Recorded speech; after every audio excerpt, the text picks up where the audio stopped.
От Волжских берегов до гор Осетии. Участники этнокультурной экспедиции из Самарской области приехали во Владикавказ. Делегация из 20 человек несколько дней будет знакомиться с осетинской культурой, посещать музеи и исторические достопримечательности Северной и Южной Осетии. Все эти люди – представители национальных общин Самарской области. Здесь армяне, дагестанцы, евреи, башкиры, украинцы, татары и многие другие. Сегодня гостям провели экскурсию по Национальной научной библиотеке, показали новейшие технологии и коллекцию редких книг. Инициатор поездки – наш земляк, председатель общественной организации «Союз народов Самарской области» Ростислав Хугаев. По его словам, экспедиция ежегодная, и в этом году он захотел познакомить друзей со своим родным краем. Осетин на Самарской земле очень-очень сильно уважают.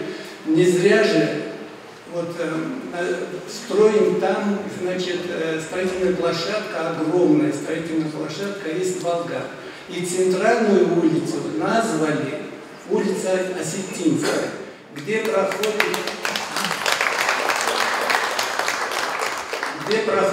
ежегодно, проходят там праздники, великолепные праздники, праздники дружбы.